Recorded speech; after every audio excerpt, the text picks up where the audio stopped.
साथियों, हमारी सरकार किसानों के कल्याण के लिए, खासकर छोटे किसानों के कल्याण के लिए देश के कृषि जगत के हित में, देश के हित में, गांव गरीब के उज्जवल भविष्य के लिए पूरी सत्यनिष्ठा से, किसानों के प्रति पूर्ण समर्पण भाव से,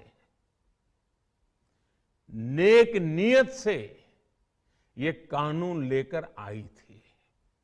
लेकिन इतनी पवित्र बात, पूर्ण रूप से शुद्ध किसानों के हित की बात, हम अपने प्रयासों के बावजूद कुछ किसानों को समझा नहीं पाए।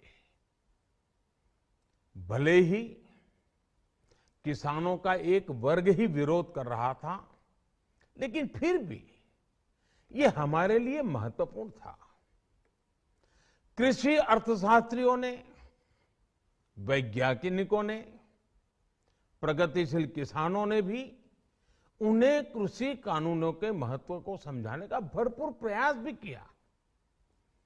हम पूरी विनम्रता से, खुले मन से उन्हें समझाते रहे।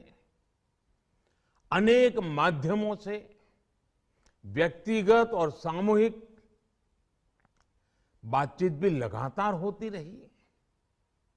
हमने किसानों की बातों को, उनके तर्क को समझने में भी कोई कोर कसर बाकी नहीं छोड़ी।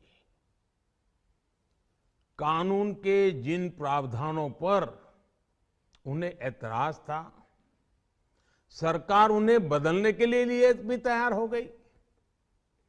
2 साल तक हमने इन कानूनों को सस्पेंड करने का भी प्रस्ताव दिया।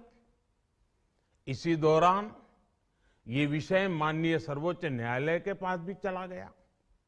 ये सारी बातें देश के सामने है, इसलिए मैं इनके अधिक विस्तार में नहीं जाऊंगा।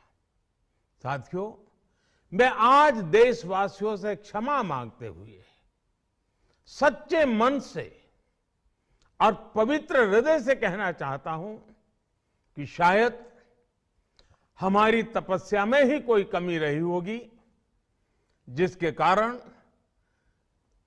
दिए के प्रकाश जैसा सत्य कुछ किसान भाइयों को हम समझा नहीं पाए।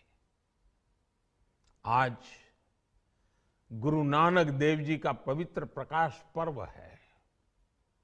ये समय किसी को भी दोष देने का नहीं है।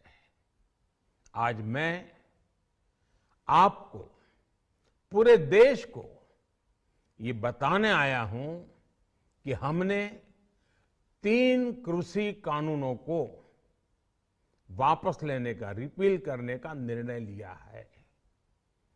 इस महीने के अंत में शुरू होने जा रहे संसद सत्र में, इसी महीने में, हम 3 कृषि कानूनों को रिपील करने की संवैधानिक प्रक्रिया को पूरा कर देंगे।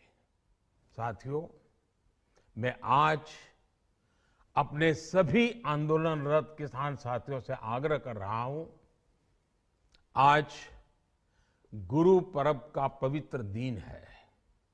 अब आप अपने अपने घर लौटे, अपने खेत में लौटे, अपने परिवार के बीच लौटे।